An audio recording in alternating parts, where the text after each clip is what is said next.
The college football experience, week 8 DFS preview and picks episode and Underdog fantasy plays. Underdog is hooking up new customers with I mean, just a fantastic deal. Play just $5, get $100 in bonus funds when you sign up with our promo code TCESGPN over at Underdog Fantasy. So do that, and remember, as always, folks, to let it ride. This is Brian Bosworth, a.k.a. The Boz, and you're listening to SGPN. Let it ride, brother. Peace out. Boz out.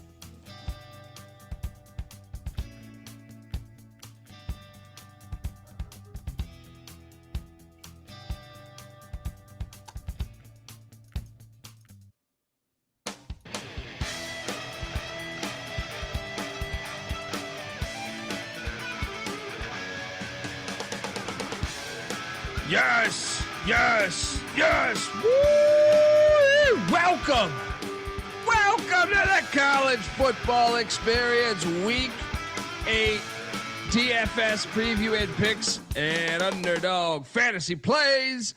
Yeah, I mean, just very excited about the. We only have one Thursday game, so there is no Thursday plays. Friday, loaded slate at night. Friday night, Saturday morning. Saturday night or Saturday afternoon, Saturday night, whatever you want to say. That's the slate. So we're giving out 3 slates today. And just excited, dude, I can't wait for ECU to kick the tar out of Tulsa, but Tulsa still to cover 17.5. I can't wait to watch all these games this weekend. YouTube.com/The College Experience. Hit that like and subscribe button. If you're wondering who the hell you're listening to, that's fair. My name is Colby Swinging Database Dan, a.k.a. Pick Dundee. That's not a pick. This is a pick. He was raised in the land down under, where a man thinks on his feet, speaks with his fists, and lives by his wits. When Dundee happened, he was a superstar. And you're nothing but a chameleon, lemon-headed, coward, terrorist pussy. And I'm after you, buddy. You're going to pay for it. Good night. Sir. I'm ready to make some money this weekend. I'll tell you that. Oh yeah. I actually had a tough week on like the betting sides. Last week was one of my worst weeks. With this in week 2, DFS wise, I did all right, but as far as like against the spread, week 2 I think was a little worse. But every other week I've been in the green. Last week was slightly in the red. Yeah, time to get it together. I am joined by my co-host. You've heard him on VSiN. You've heard him on the Grid, Sports Grid there. You can hear more of him on his own YouTube channel there. Rob Donaldson's YouTube page is Best Bet Show, Rob's Best Bets. You got to check it out. Give it up for the great Rob Donaldson. How are you, buddy? Hey, man, I'm doing well. Kind of like you. You know, I've been killing it this college football season. Only 1 week where I've landed in the red at the end of it. Knock on wood, big time, because obviously as you know, college football can flip on a dime, and I've already dropped my first 2 bets this week, so we're already in a little bit of a hole. These CUSA games have been wacky. Yeah, right? I've had a hard time with them too. God, with the Liberty exception of FIU. I mean, Liberty was brutal. Liberty I mean, I'm just glad they won the game, so my future is still alive. But I'm not even like I'm almost out on the future just based off how bad they look. You know, week in, week out, barely winning or losing. But yeah, the DFS slate, I cashed. I had a nice little $25 cash last week on a $10 lineup. But if you add that, I did lose a couple other lineups, so I probably broke even, to tell you the truth. The more I think about it, yeah, excited to get back at it. I have had first place finishes, top 5 finishes multiple times. First place only once. So looking forward to jumping back into it, man. The Friday slate, we got 4 games. It's pretty good Friday slate. And then we have a pretty loaded Saturday. Yeah, I mean, let's just jump right into this thing because I got slides. We got slides. This show's improving. All right. Oh yeah. Let's go. So Friday night, there's 4 games. That is Louisville at Miami, I think that's the big one. Number 2, Miami hosting the Cards. Jeff Brom's got an incredible record against top 25 teams, let alone top 10 teams. Incredible at Purdue. To go 4-7 against top 10 teams, or I think it was 3-7 against top 10 teams at Purdue is still good. Like they would die for that. Nebraska at Minnesota, San Jose State at Utah State, North Carolina at Cal, which is actually kind of a pivotal game for the moment in the ACC. But Nebraska, Minnesota. I mean, look, Nebraska has played like they're a team that could be a playoff team. We'll see. As much as I'm a skeptic, the schedule breaks nice for them. I'll just mention that. But Friday night quarterback spot. I'm curious if you went 2 quarterbacks, but I will show. This is the new structure of the show, new and improved structure of the show. I will show the card. Because we got sports cards, folks. Starting off with Gio Lopez. Have you driven a Gio Lopez lately? Donaldson, I believe this is your quarterback here. But look, I'm curious. I get it. You've had 2 bye weeks out of 3 weeks. He is questionable, but I think he's going to play. Yep. What's the logic on Gio Lopez? Just that much time off and Belichick under the gun. They got to deliver. Is that the logic here, or why you went with Gio Lopez at the quarterback spot? Well, it's a little bit of 2 things. So he was dealing with some injuries earlier this season. He's fully cleared now, and I think the bye week certainly played a major factor in that. And also, when you're looking at Gio Lopez and just his profile, I still think he's a good passer. Like, I remember thinking about the transfer portal and thinking, okay, who do I like more, Darian Mensah or Gio Lopez? And honestly, I think it was an ultimate toss-up there. And I think North Carolina, I think there's still a future for Gio Lopez, even with this dumpster fire that is the North Carolina program. And from an athleticism standpoint, he can pick up yards. I think you're going to need that kind of athleticism too when you're going on the road. And this is almost like the basement bin high upside play in my lineup, where I didn't have to spend much to obviously get Gio, and I think his upside could be something like 25 to 30 points. Yeah, I mean, especially if they could regroup, he's healthier, and if they can get something going here. Now he had some great seasons for me, or great weeks for me last season at South Alabama. This year, his best game is 155 in the air, and that was at Charlotte. Now that was on the road, technically. So maybe getting away from Chapel Hill with those boo birds come out on this team, that might be a reason why. And he can also run. You know, I know he hasn't flashed as much this year as last year. I feel like Major Applewhite had that as a major part of the offense with Gio Lopez running the ball there. Yeah, and I'll say this too. Think about that first drive against TCU, where everybody's just like, "Oh shit, North Carolina might be for real." Bill Belichick's had this thing humming, and then everything else happened. Yeah, so, I mean, he scripted the first drive. That. He should have scripted the whole season, though. Yeah, that would have been ideal. I like it. This is, you know what I like about it is I don't think many people will roster him.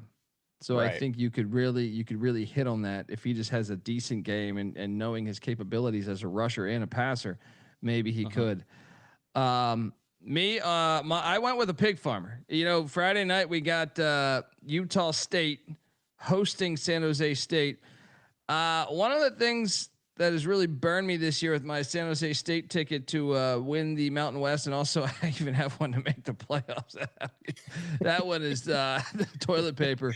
But one thing that is shocking to me was San Jose State returned a lot of production. They've had Odom, their DC's been there, I think 8 years now. And I thought, oh, okay, the defense will be a lot better. They're 117th in the nation right now defensively. That to me is why I just want action on Bryson Barnes and really in hindsight, I think with this lineup that I'm turning in for Friday night, if there's a flaw of it is maybe I didn't roster enough Utah State Aggies, but I went with Bryson Barnes at the quarterback spot here. The old pig farmer that started at Utah. Remember he rushed for like 200 yards at the Coliseum for the Utes as in a game that was pretty eye-opening to the Lincoln Riley fans in Los Angeles there. You did not roster Bryson Barnes, correct? I did not, but I will say the guy that I have as my second quarterback, I might flip him out depending on kind of game time decision injury status, and Bryson Barnes would be my fill-in. Yeah, let's stay. I know I'm going to hop around, so people watching, you're going to be like, what the fuck you doing? But I feel like, well, actually, let's just go chronologically the way I built the slides. Next week, we'll change it up a little bit. Right. This is one, Mark Fletcher Jr. So Louisville, going back to the Louisville Miami game. Miami's got one of the best offensive lines in the country. Even last year, I think you could say that with the way Cristobal, former offensive lineman himself, that's his specialty. He does build good lines of scrimmage, especially on the offensive side. Louisville's defense actually. What do you think of Louisville's defense? Because I know the numbers tell you great things. Is it perhaps that they played some bad offenses, or do you actually think their defense is as good? But you rostered Mark Fletcher Jr. I also rostered Mark Fletcher Jr. What was the logic here? Yeah, and the logic is obviously a really great player, and regardless of game script for Miami, they could be blowing out Louisville if that Miami defense somehow shuts down Jeff Brom. I don't think that's really going to be the case. I think this is going to be one of those games that kind of shows some weaknesses in Miami's defense where other teams couldn't really take advantage of it. And also, regardless, whether they're coming from behind, whether it's a competitive game, whether Miami's kind of dominating, Mark Fletcher is going to be getting those touches. And Louisville's defense, to your point, I thought they took advantage of some bad teams early on. And even James Madison, who is, I would say, a good G5, they were running a 2-quarterback system in that game for whatever reason, and they couldn't muster up any offense. I don't think that was a product of Louisville. I think that was a product of them just being weird. And I think when you're looking at this game here, Mark Fletcher is going to get his, and I think the Miami offense in general would get theirs as well. Yeah. I mean, we'll see. Cause I took Fletcher as well. I still think Miami's a rushing team first. I know that right now the stats don't depict that. I think over the course of the season, you'll see them perhaps go more into a rushing style offense than passing, perhaps. And that was my logic on taking Mark Fletcher's. I don't trust the Louisville defense. I think the numbers are cooking the books a little bit. And I also think they're going to lean on the run the more the season goes along. So, we both had Mark Fletcher there. I had, and then, I mean, how about this play? Darius Taylor for Minnesota. I'll be honest, like starting my lineup up, this was the one I had to have. There's two guys I really had to have. That I think he's due for a big game, because I don't know what side you're on in that game. I know the lines dropped over since we did our show last night. Nebraska's rush defense is 84th, right? And that is playing the Akron Zips and Houston Baptist. So, I mean, I'm just going to quickly look at what Houston or what Akron is. Houston Baptist, I don't even know if I have the numbers. So currently Akron is 97th in rush yards per game, right? Not a good rush offense. And then Houston Baptist, let's see if I can pull this in the FCS ranks here. They are taking on McNeese this week in a nice little game. Houston Baptist, 71st in the FCS. So my point is I think the run defense is actually worse than their numbers. That's my point, is like I think Darius Taylor, I know Minnesota, the only problem with this play, I would say, is does Matt Rhule, being a former linebacker, defensive guy, does he load the box because Minnesota's quarterback's complete lawn chair? I still think Taylor's going to get his, and he has there is potential for a monster game. But what was the logic on you taking Darius Taylor in this matchup? Yeah, he's the focal point, and he's a great runner, and a lot of PJ Fleck backs have kind of been, they've always been able to get theirs even against tough competition. And when you watch that Michigan game against Nebraska was loading the box against Michigan because they were daring Bryce Underwood to make passes downfield, and they still found success around the edges with some trap blocking schemes. And although Minnesota is not a team that I fall in love with a whole lot, I did bet them this week. I think they have a good chance to win this game outright. I think they're going to be able to move the ball enough in any sort of facet And when you are talking about them moving the ball, it has to be through Darius Taylor, in my opinion. So, yeah, I think touchdowns are on the board for him. I think it's going to be a relatively higher scoring game, like a 27-24 type of matchup. And I do think that Darius Taylor, at the price that he's going, is one of my favorite plays on the board here. Yeah, and just to remind folks that you might see Minnesota's rush offense in the 100s, but Darius Taylor missed some time. They also played Northwestern State, and they were up by so many points. He only had 3 rushes that game. Right. Yeah. I would say take it back to the Buffalo game to start the season. 30 rushes, 141 yards. Also had 36 yards receiving. Last week, getting him back from the injury. I know against Purdue, only 14 rushes, 32 yards, but he had 6 catches for 67 yards. I think that's working him back. So I think this week he'll have even more carries than the Purdue game. He's been a beast over the years. I fully expect him to be in the NFL. So yeah, we both go with Darius Taylor. This was another must play for me when I was building my lineup. And I'll take it back. This is the only good thing I'll say from media days on my San Jose State hype that I created out there in the internet. I was like, San Jose State's going to go to the I got a ticket for them to make the playoffs. I got a ticket for them to win the Mountain West Championship. I got a ticket to make the conference the Mountain West Championship. I got over 7.5 wins.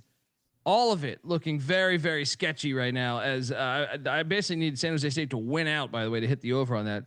But one of the nuggets I got from media days was Danny Scudero, the Sacramento State transfer. You saw Cam Scadaboo and what he did, a Sac State transfer. Scudero was one that everyone told me, like, this is Niumatalolo was like, this kid's going to be a beast this year. Because they brought in a bunch of other transfers, some Power 5 transfers, and I was surprised. I was like, they're like, he's going to be our number 1. And so I took that nugget, and that's the only nugget that I got from that. And I love Ken Niumatalolo. I love the San Jose State guys, but man, did they let me down. But what if I told you Danny Scudero has 50 catches on the season right now, right? 50. Dog. Unbelievable. And he's coming off a game where in the first half, he basically did these numbers. So if you caught the Wyoming San Jose State game, San Jose State was up 28-7 in the first half. And that was because Danny Scudero had 4 receiving touchdowns. I repeat, 4 receiving touchdowns. They blanked San Jose State in the second half, but he still finished with 10 catches, 180 yards, 4 touchdowns. All right, well, maybe that was a one-game wonder. What did he do the game before against New Mexico? 7 catches, 151 yards, 1 touchdown. No, okay. Well, like, he's hot right now. What did he do the game before that against Stanford Power 5? 11 catches, 135 yards, 2 touchdowns. I mean, look, you could take this thing all the way back. Even the Texas game, which he got knocked out of early, he had 7 for 66. So, I mean, how about the Central Michigan game, season opener? 9 for 189 and a touchdown. I mean, the guy is basically like Troy Edwards back in the day, Louisiana Tech. Scudero is a must play. If you're turning in a DFS lineup without Danny Scudero, against, especially Rob, when you consider Bronco Mendenhall and Utah State just got scorched on the island against Timmy Chang in Hawaii. Yeah. Timmy Chang runs the run and shoot. June Jones run and shoot that he learned under Coach Jones. Niumatalolo hired Craig Stutzman to run the offense. Very good offense coordinator. Spread and shred. Oh, where's he from? Oh, he's from Hawaii. The same very offense. Maybe just a slighter committing to, I think Stutzman's style, they commit to the run a little bit more than, say, the June Jones, Timmy Chang thing. But it's the same damn offense. They just commit a little different. So, the only thing that could hurt us here is the weather. Well, it's supposed to be a little bit windy, but I still think Scudero's getting his. Why'd you roster him? For all the points you just mentioned, and also San Jose State is basically just Texas State in the Mountain West. I mean, they don't play defense. They just fire up the score, and if they have a 21-0 lead, it's only safe for 3 minutes of game time. And so, yeah, I think from a snap standpoint, from a volume standpoint, from just a pure, this guy's always open standpoint, at $8,000, when you're talking about DFS, he's a no-brainer. I mean, he's outproducing the $9,100 guys, whether it's a quarterback or, Ryan Williams or, whoever it may be. This is probably the best play in DFS every single time out. And because he plays for San Jose State, because I don't know what other reasons, we're getting him at $8,000 and I love it.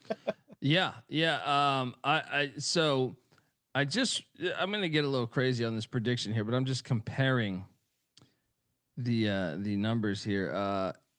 You're lucky Belichick is not in the NFL, because I'm thinking like this dude's like the next Julian Edelman or something like that. Like, right. I wonder who gets Jordy him in Nelson. the NFL. I mean, he's only a sophomore, so I mean, he's got actually. San Jose State, open up the pocketbook because open up the pocketbook because I could see Lincoln Riley going, okay, what do we have gone. Here? Yeah. Yeah, that might be one to watch there. Yeah, just make a deal with the tech company, keep them there. We roster Scudero. Let's stay in this game because I know we got a lot in this game. You also stacked him with Kyrie Scholes there, Dr. Scholes. And I can't disagree with the logic, but what was your real logic? But in my head, I'm just thinking you want parts of the run and shoot offense, correct?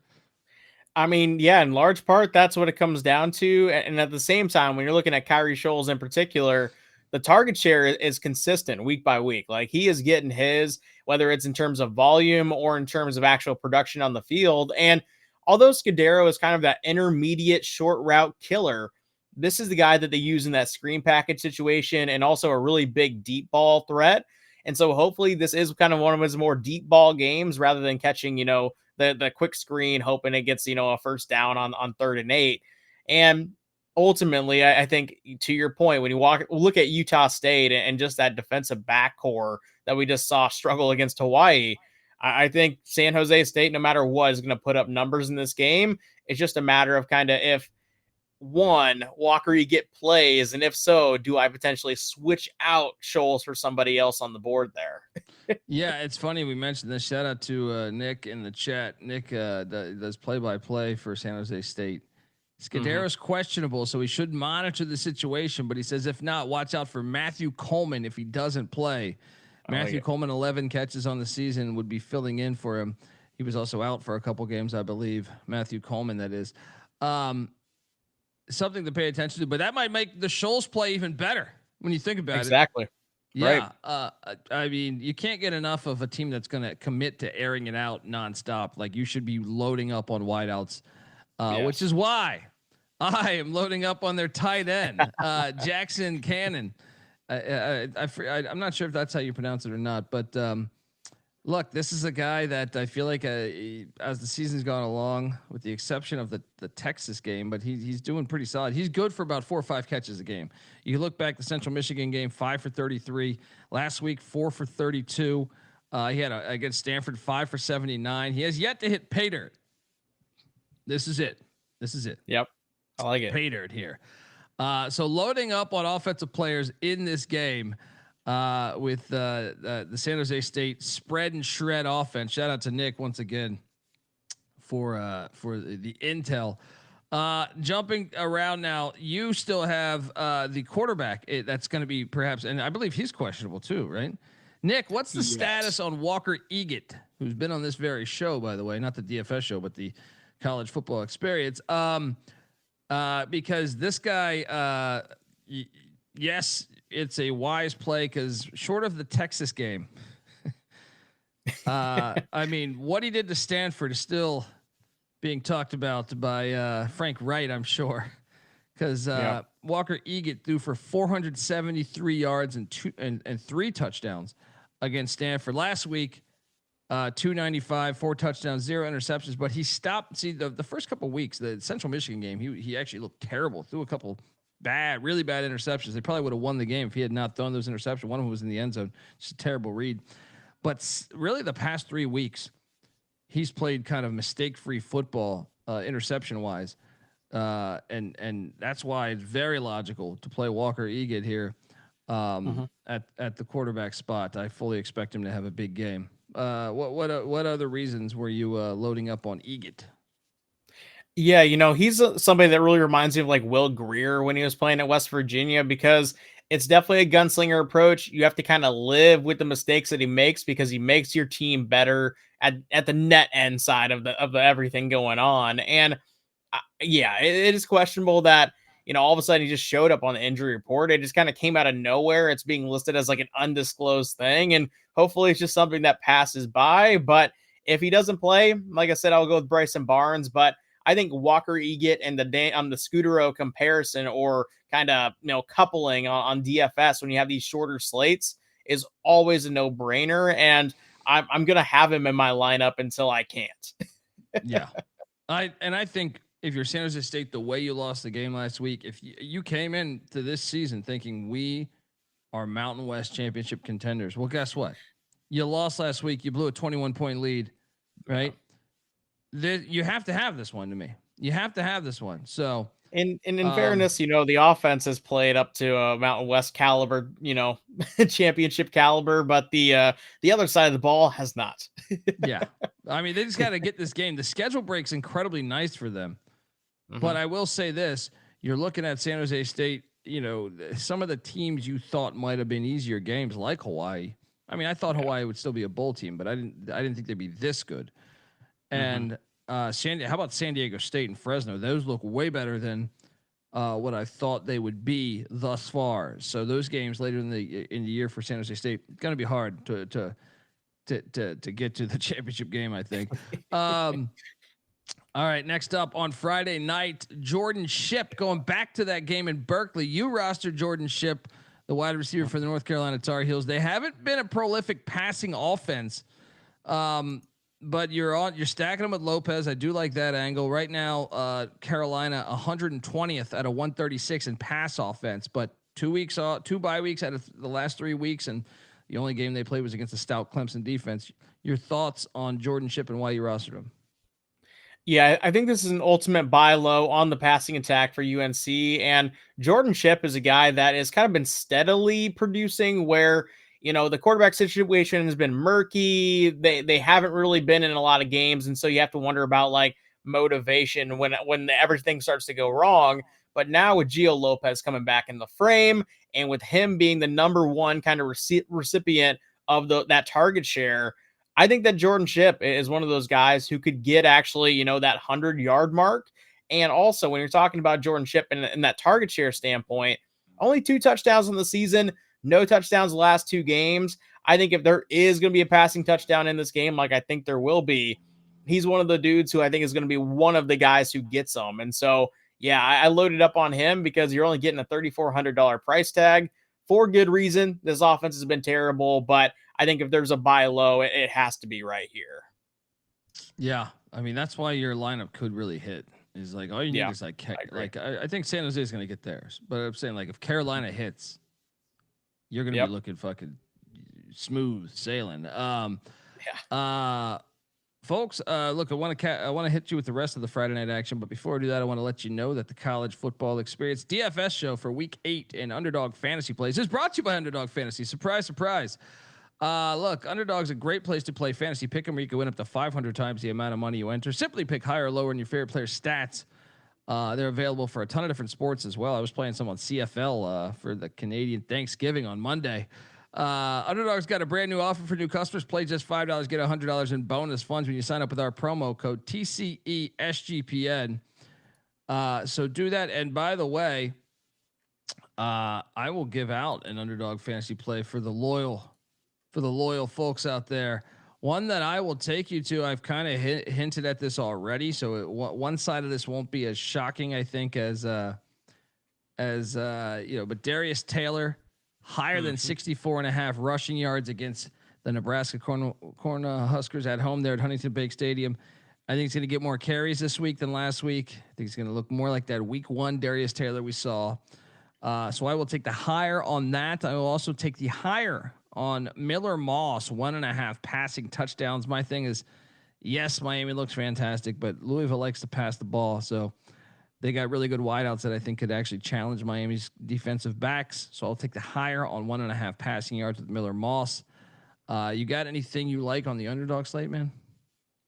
Yeah, a couple kind of the juice is eating into both of these plays. So if you are going to include them, maybe do it in like a 3-player entry or a 2-player entry. But Mark Fletcher to score a touchdown and Darius Taylor to score a touchdown. I think once they get in the red zone, these are two teams that have really excelled, and they've excelled because they feed their guys in those short yard situations, which kind of damages how a yards per carry average looks when you are just kind of fighting for that 2 or 3 yard gain in a condensed sort of area. And I think both those guys are going to find the pay dirt on this weekend. So if you're going to couple them together, I think you have a really solid play. There we go. Let's go, folks. Get on over to Underdog Fantasy. Use our promo code TCESGPN. You're going to find an edge like that you can't find elsewhere. We're also brought to you by Rhythm. Rhythm is crushing it in college football and NFL with his picks and props. And Rhythm is also giving away a weekly cash prize just for tracking your bets in the app. Track 5 bets of the same type of any model that you build, and you could win $1,000. Yes, use the promo code SGPN25 when you download the Rhythm app for 25% off your first month. Download Rhythm and use that promo code SGPN25. All right. We are still in the middle of doing the Friday card. Jordan Ship, the last. So you're stacking them with, have you driven a Gio Lopez lately, which I like. Then I went with Naziah Hunter, the former Cal Golden Bear wideout. I know Minnesota's defense is solid. I think they're 47th in pass defense, so a top 50 pass defense. But Naziah Hunter, to me, I know coming into the season, I think more people liked Dane Key, the Kentucky transfer, than Hunter. But Hunter is the one to me that is emerging. You look at what he did last week: 5 catches, 125 yards, 2 touchdowns against the Terps of Maryland, and he's emerging now. The game before, 4 for 93 and a touchdown, a 60-yard touchdown against Michigan State. It was out the gate that I feel like his stats were just all right, because he was developing that rapport with Dylan Raiola. So Naziah Hunter is my play at the receiver spot. He's undervalued still to me. Despite I know this being a good defense, I think if they want to score, that will be this will be the guy to me to target if you want a shot at a big play in this game. So Naziah Hunter, my play there for the Nebraska Cornhuskers. I also went with Colin Lacey. You heard me talk about the Miller Moss thing for Underdog Fantasy, over 1.5 passing touchdowns. Colin Lacey, I didn't have enough money for Chris Bell. I wanted Chris Bell, but to me, the Louisville wideouts are pretty nasty. All 3 I think are very good. So Colin Lacey, the former South Alabama Jaguar. The question is, can the offensive line hold up against the Miami defensive line that's been really good? I'm sure it'll have its challenges, but I also think Jeff Brown, with 2 weeks to prep, will scheme up some guys wide open at some point. Hopefully Colin Lacey will be one of those. You went back to the Utah State, San Jose State game, went on the other side of things with Bronco Mendenhall's Aggies with Braden Pegan, who I believe a couple of years ago played quarterback for them for a game. Your thoughts and logic on taking Pegan? Is it just that dog shit defense San Jose State's doing right now? Pretty much. He's a wiry, athletic dude who also over the last couple weeks has been actually getting, the last 2 games rather, has gotten 17 targets, which is leading the team. So although Brady Boyd and Brock Lane are kind of 2 guys who may be more consistent with their production, he's been one of the big guys who's kind of stepped up in those last 2 games, has a touchdown, has 150 yards receiving, has 10 catches, and he is really the deep ball guy. And I've seen this San Jose State secondary, a lot of deep balls tend to just happen out of nowhere. And so, yeah, I kind of wanted to be involved in the passing game for Utah State. Yeah, that's fair. That's fair. Like I said, that's my one regret about this. About my lineup, like if I'm looking like, why did I not have a top 5 lineup? I think maybe not. I'd have Barnes, but I probably should stack him. I went though with the Cal quarterback as my second quarterback with Jaron Kiwi Sagopalele. 10 out of 10. He's a beast.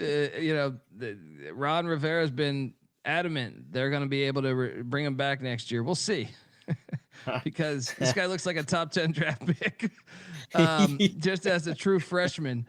But he balled out, man. He balled out for them. And look, Carolina's defense, I do think Belichick having, 2 weeks basically to prep for this game to a certain extent. Their pass defense has been trash though. So it's their rush defense that's actually not bad. Carolina's got a top 50 rush defense. The pass defense is 116th. So I'm just, I don't care that he had Lawrence Taylor and won Super Bowls. Cause everyone likes to say that, Belichick's nothing without Brady. I'm like, wait a second here. The guy won multiple Super Bowls with the Giants, and those Giants teams were not offensive juggernauts. So I'm like, can we give the guy a little bit of fucking respect here? I know he had Lawrence Taylor, but it doesn't matter. Those defenses were good. Look at the year Taylor's out for the year with the Achilles injury. He still had a really good defense. But college ball is different. All right. College ball is different. And I'm going with Sagapulele to JKS, baby. JKS. Dude, this kid's going to be a top 10 pick eventually, right? He's going to be a Texas Longhorn next year. It's going to be that's the terrifying thing, right? Were they going to get rid of Arch? That's going to be fascinating to watch in the offseason. He's gone. He's gone. Yeah, I mean, you got to wonder. So that's my play. I believe that's everybody for the. Let me just make sure I'm accurate here. I believe that's everybody for the Friday night card. I think you're right. So let's jump on over into the Saturday card, and shout out to the chat. Kitty Litter saying, who did you mean on a Northeastern Iran? What are we talking about here? Yeah. I don't even know what you're talking about, Kitty Litter. There's a team called the Northeasterners. That's what I was referring to. They play Friday night. They play Treen, or they play WPI, right? Oh yeah. They do. Weapons of mass destruction. Then we have and Nick, I will be at Mountain West Basketball Media Days next week, brother. So I hope to see you there. If you're there, looking forward to covering them. We gotta plug that each episode, Donaldson. Oh heck yeah! All right. Oh heck yeah! All right, let's jump over to Saturday's action because Darian Mensah and the Saturday day card was the one that I actually felt unbelievable about. Saturday night, actually, I had a hard time. Saturday day card, I felt like is the easiest one to compile a roster that you feel great about. Although Friday wasn't bad. I like Saturday night was the one that I really kind of struggled with, but Darian Mensah is one that you rostered and I rostered. I think I might be at this game with NC Nick here. Nice. And he's a baller, but what was the logic on you taking Darian Mensah? Well, last week he was priced at 7,500, and in large part it was because of what he did early in the season, and because the last 2 weeks have kind of been lower in terms of production for him. It's been entirely game script, and when you go back to the games where they were in competition, or it was like the first game of the year where they're trying to tune up the offense, he lives in those mid 20-point ranges. And now, because of just 2 weeks in a row where the game script didn't favor the passing game, we're getting him at a $6,900 number where he probably should be priced at something like $7,800. And so if you are looking for that upgrade at wide receiver or running back or your second QB, I think this is a really good opportunity to kind of pull that in here. Yeah. No, I mean, and that's another thing. He's getting more familiar with that offense. So I think that's the big thing is he was learning a brand new offense and going up against a Georgia Tech team, and Duke's favored. So, I mean, that was pretty surprising, I think, to some. Georgia Tech's team, defense is solid, but I feel like, they perhaps aren't as good as a year ago. So Mensah and Duke, they're explosive. They're explosive, man. So the chat's talking about, can you make a transaction in Vegas? It's too vague of a question. I think you gotta, are we talking about from your book? Because no, you won't be able to. Oh, he's saying if you place a bet when you're in a legal sports betting state and then you fly elsewhere, can you withdraw it if that bet hits? And I don't think so. answer. I think the answer is yes. In Vegas, I might be wrong though. I think you can pull it. Yeah.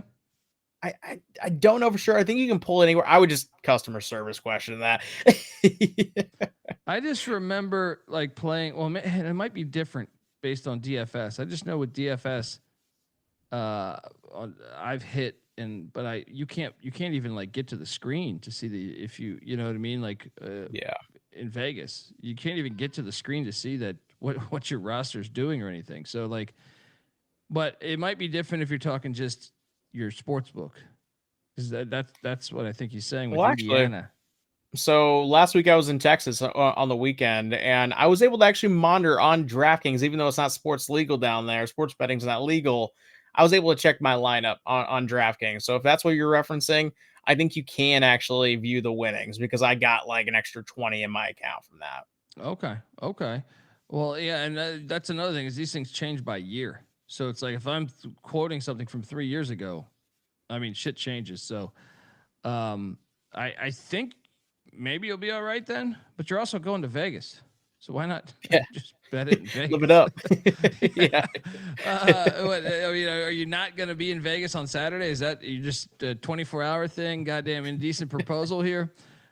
Is this you getting married? You getting hitched? The Mensa plays a smash play. Next up, we got my second quarterback is Josh Hoover. I want action on this Baylor TCU game. These games are always insane. And what's a good question? Who's better, Josh Hoover or Sawyer Robertson in your mind? That's like got to be the best quarterback matchup probably in the Big 12.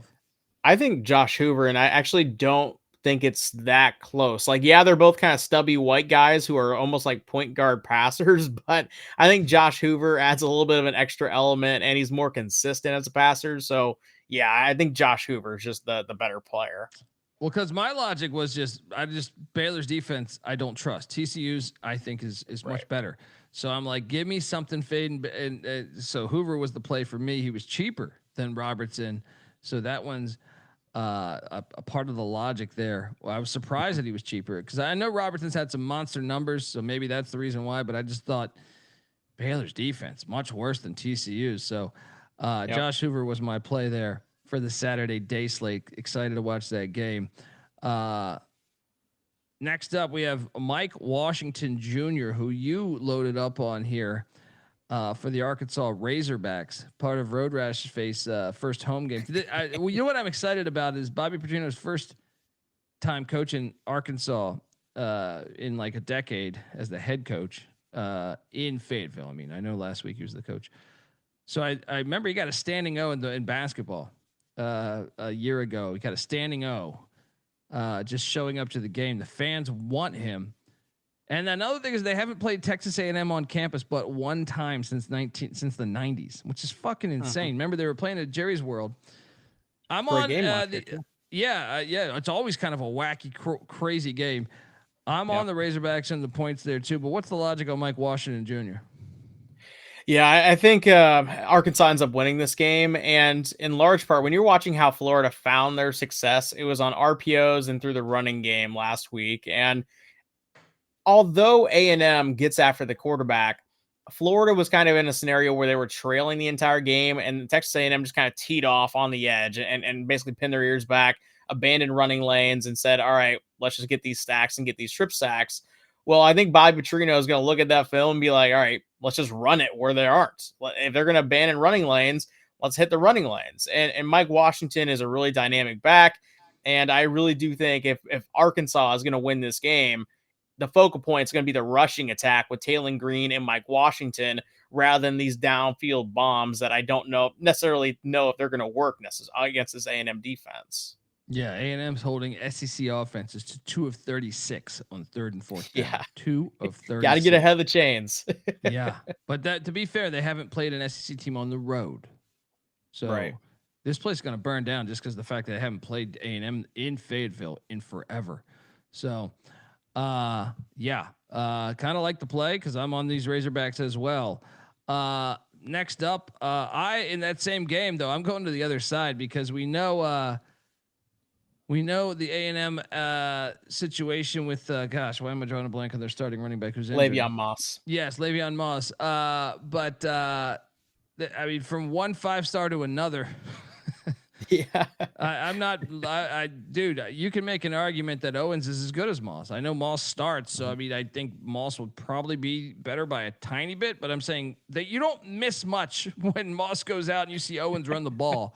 So, Arkansas's run defense, as much as I am taking Arkansas to win this game, some would say that I'm all over the place here with this particular matchup, but the logic is I think A&M, this is the first road game for Marcel Reed in SEC play this season. I think your game plan should be, your advantage is Arkansas's got the 116th rush defense in America.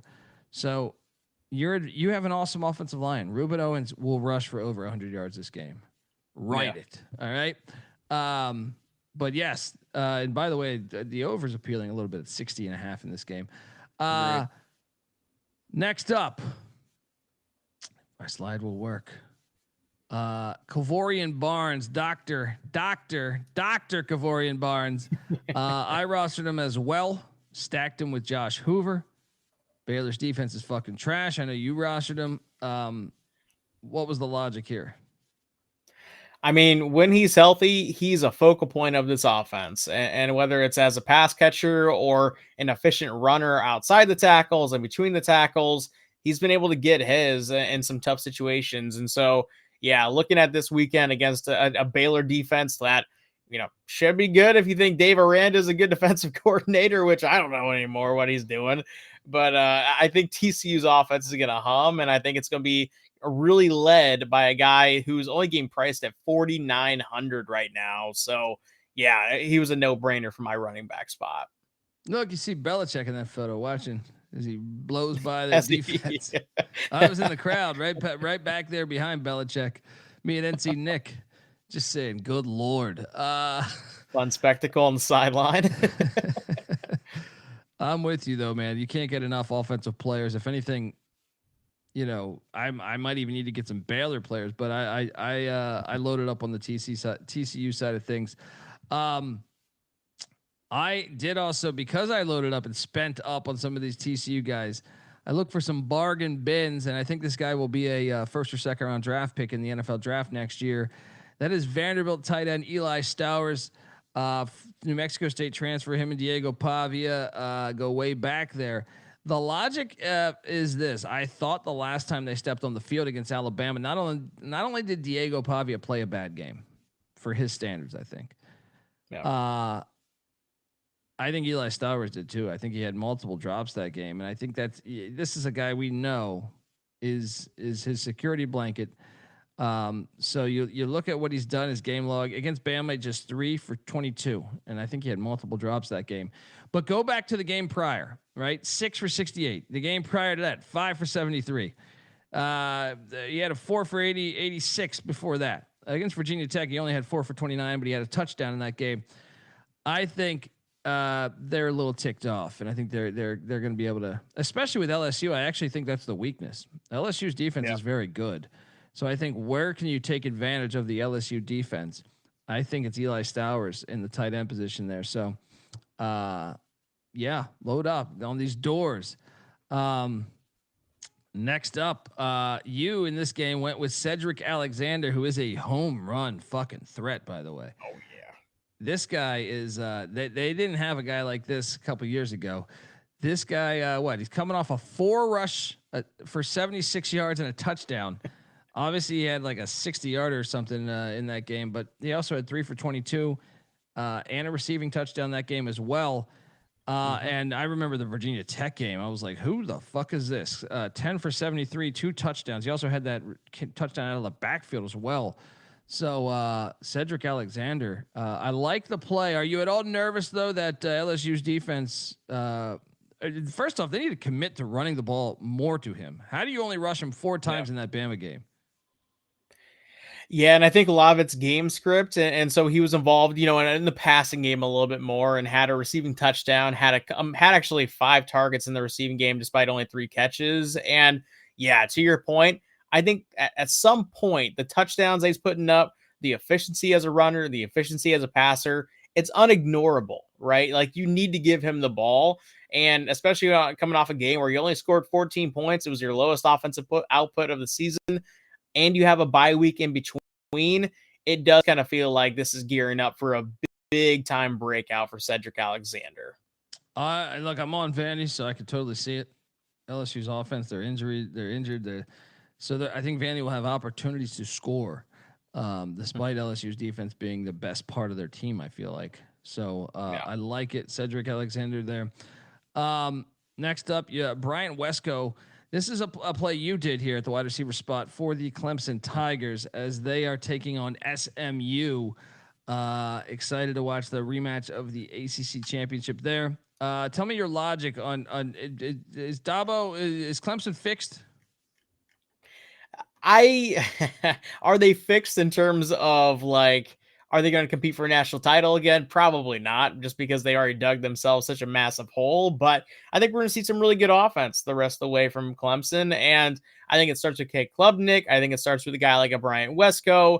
And yeah, they have Antonio Williams in the mix there too, who's going to be stealing some of that target share, which I don't always love. But the fact that they're playing in a game where SMU can put up offense on the other side, I tend to kind of think that there's going to be a little bit of a shootout on our hands, and I want a piece of that shootout in a couple different spots. So I end up going Bryant Wesco just because I think he's going to be one of the big time, scorers in this game from the touchdown side of things. Yeah, and you stacked him with let me get to my guy in a second here, but you stacked him with Cade Klubnik. I wanted to ask you about this. This line has dropped a lot in the past 24 hours. I'm seeing 5.5 right now. Klubnik is questionable. Mm-hmm. Are they telling us he's not going to play? It's starting to kind of feel like that, unfortunately. And I have a Clemson ticket, so that's also really unfortunate. I have Cade Klubnik in my super flex spot. So I'm if that does come to be, this is going to be one of those ones that I flip out last second, and hopefully I'm going to be adding Josh Hoover in the event that happens for the reasons that we kind of talked about. But if he does play, I do think it's going to be a shootout, and I think Clemson's going to be putting up touchdowns. Am I crazy? Wasn't this line 9.5 last night? I'm seeing 5.5 right now. It was 9.5 when I placed it on Tuesday. So that's what I'm saying. Like, so it's 5.5 right now over on DK and ESPN Bet. It's a quarterback out. Holy shit, that game just got way more interesting then. Yeah. Wow. I wonder if that bounces back up if we get some news in the next 24 hours. But yeah, it's interesting because earlier in the week, before I placed my bet, there was a report from I can't remember. It was some reputable source saying he's expected to play. So I was like, all right, let's ride with it. Yeah. Now, as you kind of pull up the DraftKings updates, it says now there's concern about his ability to play on Saturday. So flip that might make you pivot off of both, because Wesco then would you still play Wesco in that spot then if you're at the backup quarterback? I believe the backup's Christopher Vizina, I think it is. Mm-hmm. Would you still go with Wesco too in that spot? So he's the possession receiver, and so ultimately he's one of the guys who I thought would get really nice red zone volume. If Cade Klubnik was playing, if he's not playing, I still think he's going to be a focal point, and whether they're trailing or it's a competitive game against a bad SMU defense, I still think he's going to get the target share. And at 5,900, I don't know if there's a lot of people in that kind of section of the DFS slate that I would rather have in his place. Right on. So I'm taking you out to the desert. Cameron Dickey, you might say who?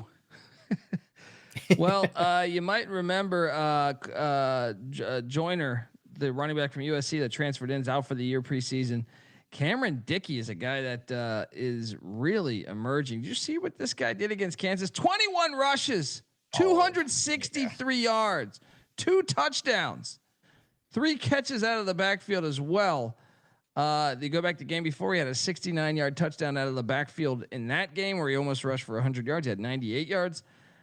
Even though I think Arizona State with Sam Leavitt going to play, you've seen the line movement in that game. I think we are looking at the kind of a shootout game there. So I think Dickey will get his in Tempe, and I think he's still a little bit undervalued.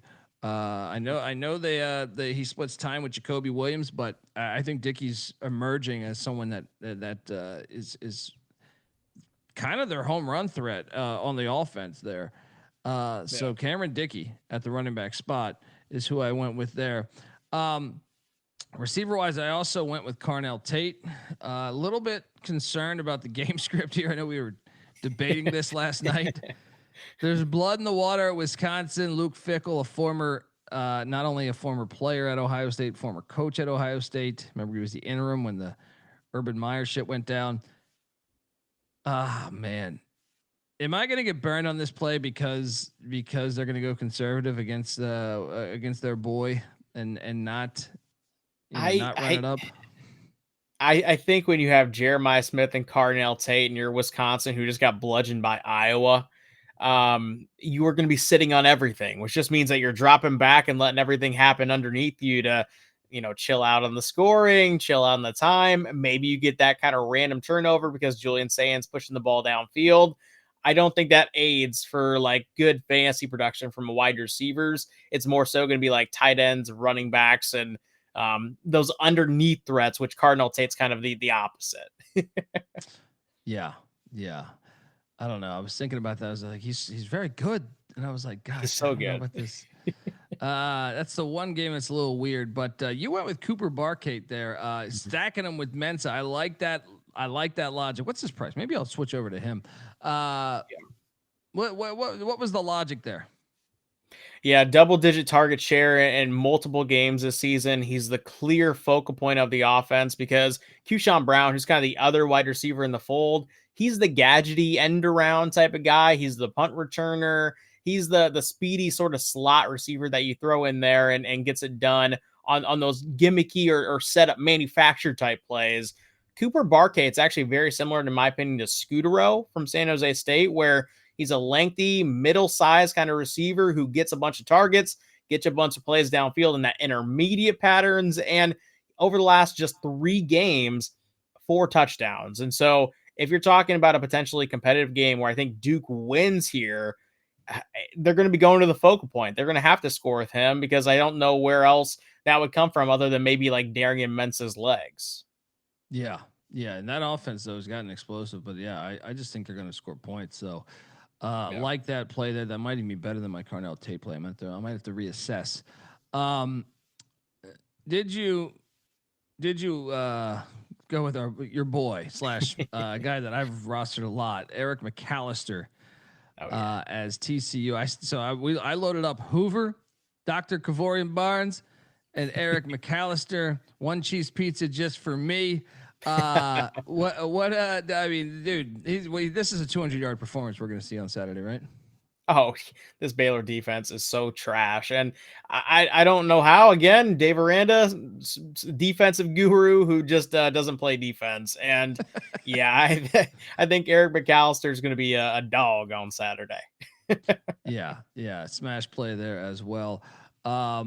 Okay, Klubnik, I'm trying to think, do we have anybody else? Oh yeah. So yeah, this will be, then we'll jump into the Saturday night slate. But before I do that, I want to let the good folks know that the college football experience is brought to you by MyBookie.ag. MyBookie is your place to bet on football, and everything else. Their prop builder, second to none. Their motto is bet on anything, anywhere, anytime. You can easily deposit, get lightning fast payouts using crypto. So head on over to MyBookie.ag, and when you do, use our promo code TCESGPN for 100% bet back bonus up to $500 for new customers. That's MyBookie.ag, promo code TCESGPN. And we're also brought to you by Novig. Yes, Novig is America's #1 sports prediction market. And with Novig, you know you're getting some of the best prices because it's in exchange, folks.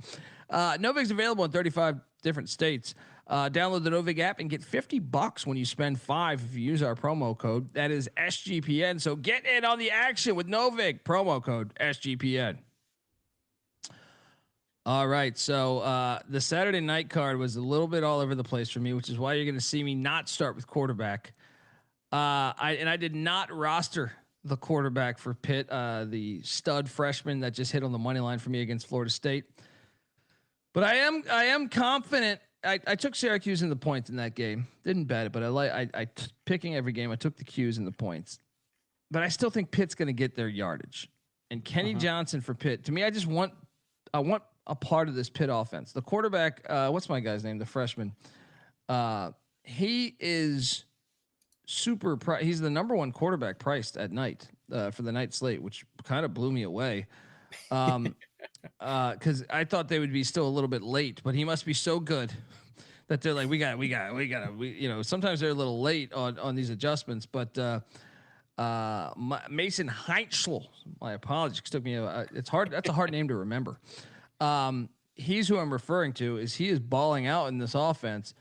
And what did he do last week? I feel like how many yards did they go for against Florida State? Let me see if I can quickly deduce this. They had 476 yards, 321 in the air.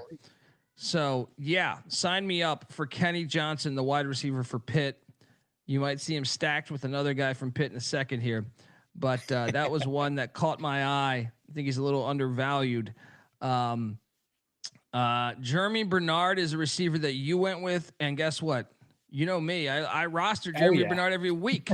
All right, because I feel like Ryan Williams gets all the love. Ryan Williams, and rightfully so. Ryan Williams is a beast, but Jeremy Bernard is kind of outdoing him this year when you look at it. Sorry, my phone is ringing. But Jeremy Bernard, to me, leading the team in receptions by 7 grabs. You look at what he does each and every week. Last week was kind of one of his dud weeks, but every other week he's kind of delivered. Remember that 146-yard game against Florida State? What was the logic on you taking Bernard?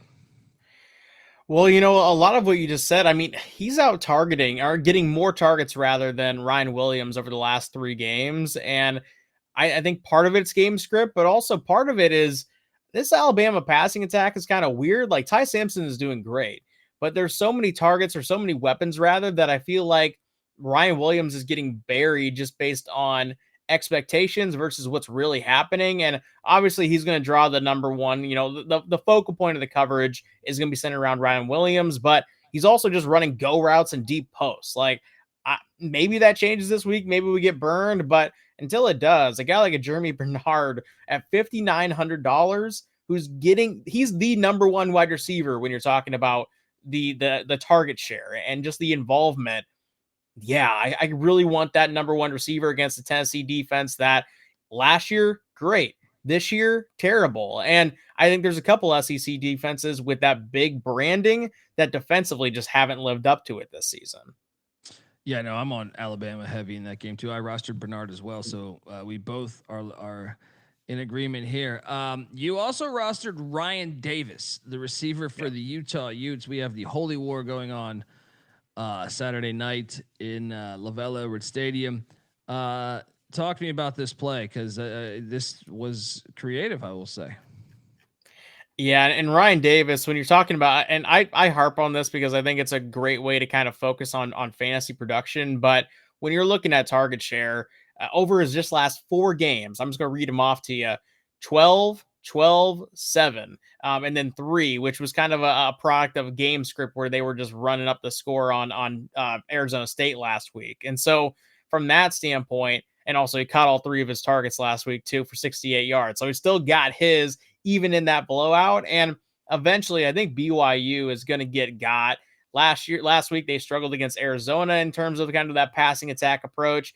West Virginia in the late of the game kind of was able to move the ball through the air on them too. And Devin Dampier, I think, is going to be able to find his now that he's kind of fully healthy and back in the fold. And at 5,800, I think this is just a classic misprice. And also, if we're talking about that touchdown upside, only 2 touchdowns on the season so far for Ryan Davis. And with the target share, that's just not going to continue. I think he could be, putting up 2 touchdowns in this game, and it wouldn't surprise me. Ooh, let me look at the. I like that. I like that thought, and I want to see about the 2 touchdown prop potentially. Absolutely. In that game here. Where are we? First of the game. No game props. Where am I here? Do they have that available yet for that game is the question, because sometimes they put that out on Friday. I think they might. Hang on one second. Receiving or touchdown scores. There we go. So you got 2+ touchdowns for Ryan Davis, 1,900. Woo! I love it. I like it. Sprinkle a little bit on Ryan Davis. 2 scores, LaVell Edwards Stadium in the Holy War. All right, next up we got the likes of Seth McGowan. This is I know you're a big Rose McGowan fan, and they distant relatives, I think. But Seth McGowan, running back for Kentucky, going up against that. This is an interesting play though, because I know he's a former Sooner, so maybe there's some bad blood there, but I got to be honest, I was a little surprised at this one because I was like, Texas defense is actually legit. So tell me about why you went with Seth McGowan there. Yeah, the only thing Kentucky does well offensively is run the ball. And that's kind of been the tenor of the season. Heck, that's been the kind of the tenor for going even back to Benny Snell and all these other dudes who just kind of come in as sort of a running back factory of sorts where the offense is always terrible, but they have running backs. And Seth McGowan is one of those dudes who right now is running it efficiently. He's involved in the pass game. And so game script, no matter what it is, won't take him out. And I actually think this is a sneaky game where Kentucky can probably stay in it for a good bit. And if they are staying in it, that means they have to put up something. Even as bad as Texas's offense is, I think you got to do a little bit of damage in the early going, work on the scripted stuff. And Seth McGowan is one of those guys who, if there is scripted stuff and they're moving the ball, he's going to be one of the dudes who has to be the guy. And so I think from that standpoint, at a $4,600 price point, I like a touchdown for him. I also think about 60 or 70 yards is definitely on the table as well. Ooh, I like it. All right. Well, I went with the guy on the other side of the field, Quentin Wisner. We know Baxter's out for the Longhorns. So Wisner, they always have great running backs though. So that's the only problem is like Texas has never had a running back shortage ever. But my thing is the O-line's got to be getting better each week. I still don't think you want to ask Arch Manning to do too much. You saw him game manage last week. The punt return was a huge thing. So I took a shot on Wisner on the road there, maybe making it more of a point of emphasis to do less and less on Arch, especially on a road game. Don't want to ruin the young quarterback's confidence, even though they're probably already ruined. But Wisner at the running back spot was one that I thought there was value in. So we got a little running back battle in that SEC matchup in Lexington. Next up, look, I'm telling you, I'm going back to this Pitt game. Love it. He went former Western Carolina guy. You know, I love these FCS guys because when they come up, they're fucking hungry. He was ACC Newcomer of the Year last year after transferring in from Western Carolina. Desmond Reed, this guy's an absolute dog. And if you watched the game last week against Florida State, remember, he was questionable. He ended up playing. I thought he was going to play because he's from Florida. I got a chance to talk to him at ACC Media Days, and he was telling me about growing up playing ball in Florida and how it's a little colder up in Pittsburgh. But so playing Florida State, I loaded up on him. This was I actually pivoted to him late, but that was my lineup that hit for a little bit of cash. You look at what he did though last week, as I was alluding to. He's a problem out of the backfield, man. Like, and this is why I think he's got a chance to play on Sundays. I know he's undersized, but he's got a little Danny Woodhead to him. So against Florida State, 12 rushes, 45 yards. He is a true home run threat. But the receiving game, 8 catches, 155 yards, 2 touchdowns. This is what he offers. He is a pain in the ass to guard out of the backfield. So Desmond Reed in that filthy Carrier Dome up there, in that old Big East battle against Syracuse. So that was my play there. Then we have the likes of Ty Simpson. We both stacked Ty Simpson here. Shout out to Shane O'Mac in the chat. God bless you, brother. I mean, is he the best quarterback in college football right now? Is Tennessee's defense complete ass? What side of what angle you want to use, Rob? When I ask you, why did you roster Ty Simpson? Because I did as well. Yeah, and honestly, Alabama, as much shit as they were getting for losing to Florida State early, they've kind of turned that narrative on its head because they've gone and now into Doak Campbell. They've gone into Athens. They've gone into Columbia, Missouri. And no matter who they're going up against at this point, one, Ty Simpson's battle tested. It was a ramp up of his battle testedness, if you want to call it that. And he performed outside of that Florida State first half. He performed even in that second half. He really showed up, got Alabama back in the game. He's obviously got a lot of weapons. We're rostering the second best offensive weapon in the passing attack, let alone Jam Miller to kind of alleviate some of that burden as well. And so, yeah, Ty Simpson is just humming in a really great offense. And I don't think a Tennessee defense that's just been getting bludgeoned by everybody, regardless of it's Mississippi State or Georgia. Alabama will move the football. And for 8,700, yeah, it's a high price, but I think there's a reason why it's a high price. Yeah, I paid up. Once I found out that he's somewhat related to OJ Simpson, I was like, oh, I'm loading up. No shot. Is that actually a thing? The deep on the internets, on the college football experience, Slack channel / slash the Reddits, the Reddits there. We've been talking a lot about the relation to there's no concrete proof, but we don't want that out there yet because we know that he's related to OJ Simpson. Look, I don't want press to bother the guy. You must have quit if the glove don't fit. There can be a million of those jokes. I let the guy play football, but he's related to the great OJ Simpson. They both have two letters as their name. So I mean, that's what I'm saying. There's a lot there. There's a lot there if you really do the research on this. OJ Simpson lived in Florida after the situation. He was dating a porn star. After he went to Florida so they would not get his pension from the NFL after the double homicide that he was allegedly involved in.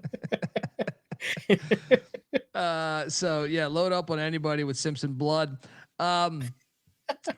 You went with Nolan Ray at the running back spot in this fantastic game that I know you're excited about. This is how I know you're a Big Ten guy, right? And if I had to bet, you would have voted yes on the additions of Maryland and UCLA as well. Nolan Ray heading to the Rose Bowl for the first time in his life, as far as I know. Maryland at UCLA. What was the logic here?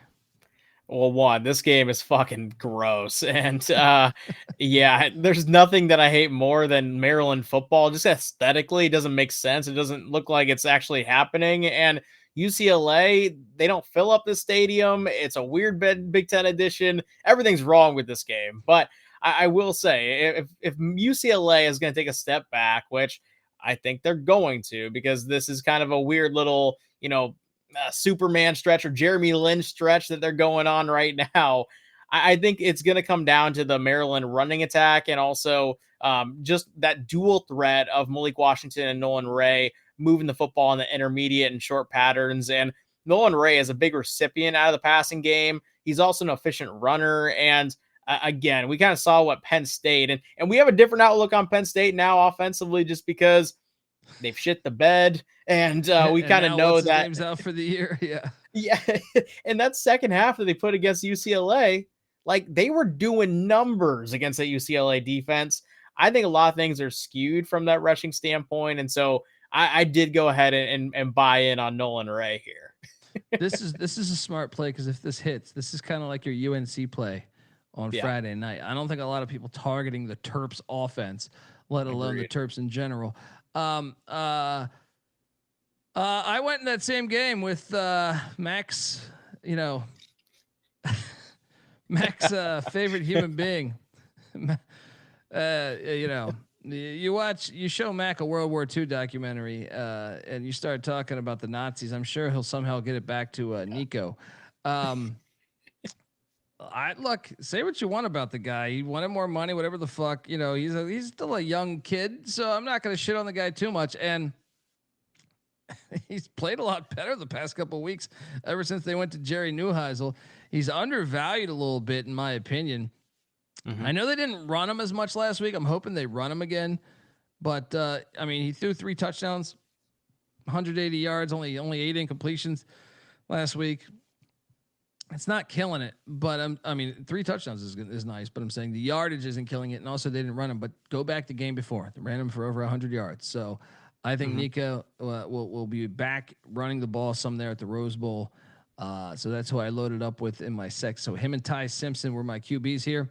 I also went with let's go to that Notre Dame USC game because I think we both have a couple plays in this game.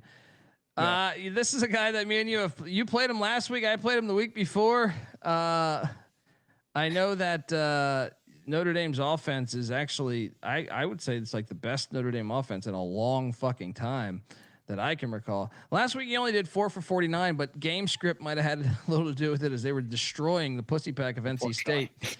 Yeah, you go back the week before again. It's Boise. He was 6 for 83. The Arkansas game, 7 for 89. The Purdue game, 5 for 105. He's their leading receiver, Jordan Faison. That's my guy. I like him. I think he's actually a really good player. So I loaded him up at the receiver spot here. You veered away. What was the logic there? He pissed you off from that pussy pack experience? No, and honestly, I think he's a really solid play because when you are looking at, again, just like the target share aspect, he's not getting the most targets, but he's getting the most consistent targets game by game. And I do think this is going to be a high score because USC's offense is awesome. Their defense is kind of where everything falls apart and they'll never figure it out because they just haven't yet with a number of different defensive coordinators coming through there. But yeah, that was kind of why I stayed off. It is ultimately just I liked somebody better, I guess is the best way to put it. Well, let's get to one of the guys you played in that game, Jadarian Price, who is. Is it accurate to say he would be the home run threat on this offense? You think is that accurate, or is just a great football player?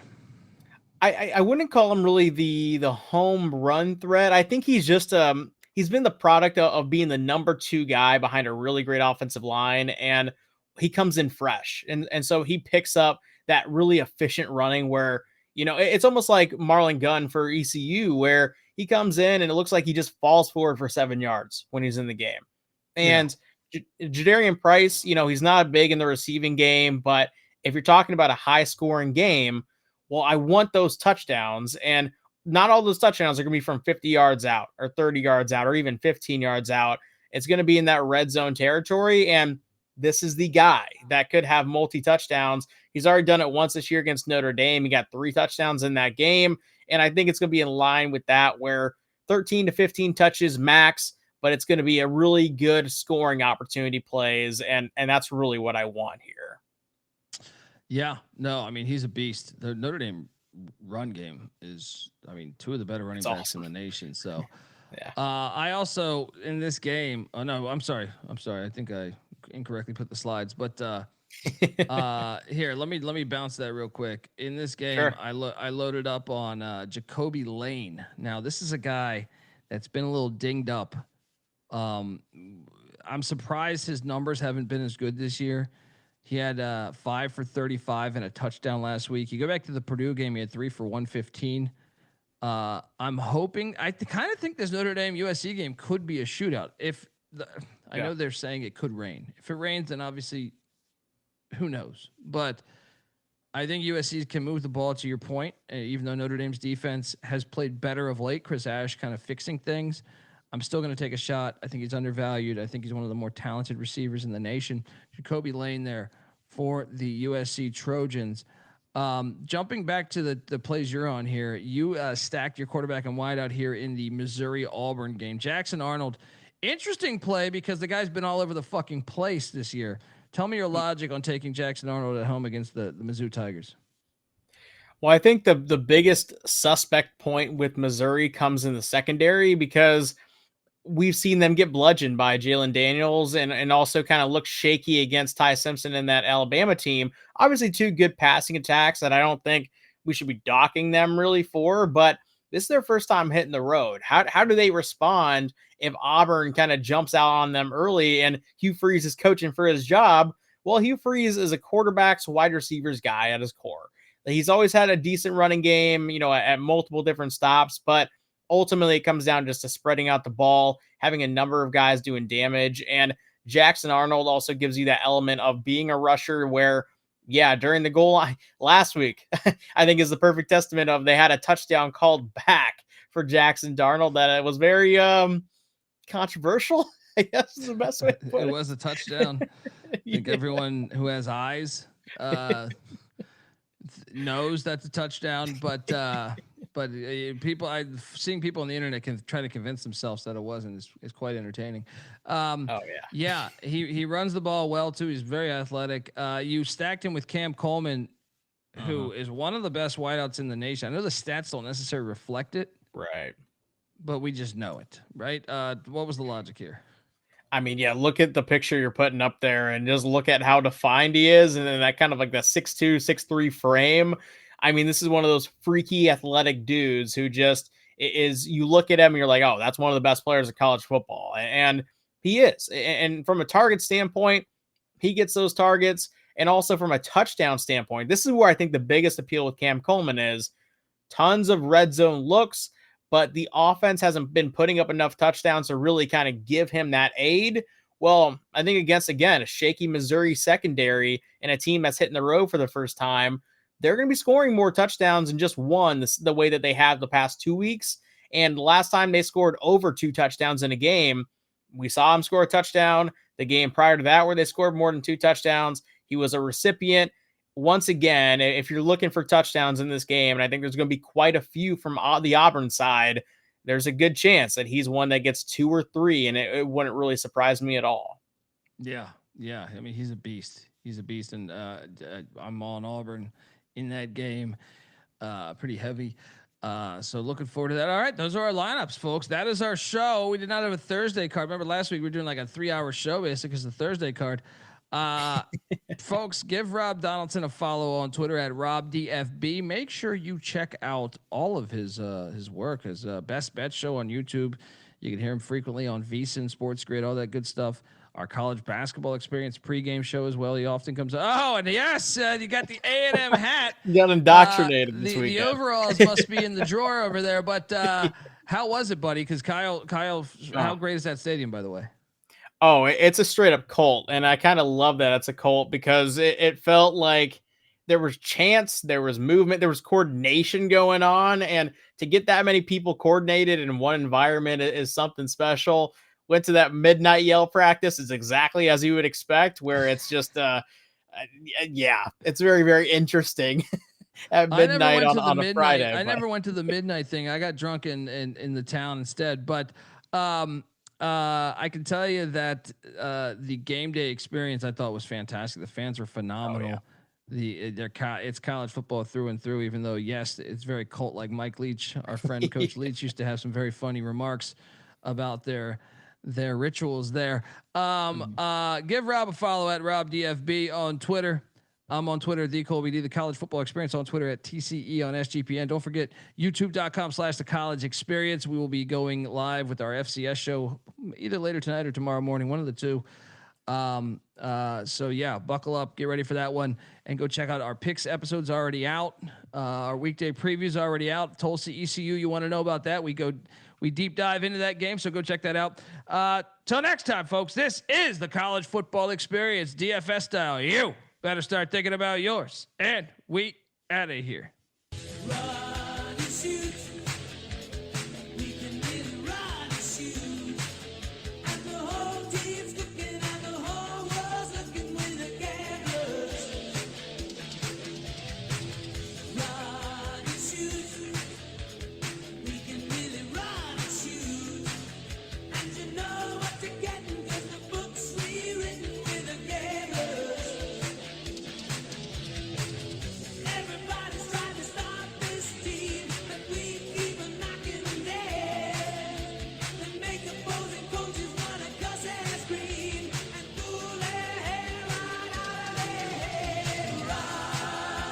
Shoot.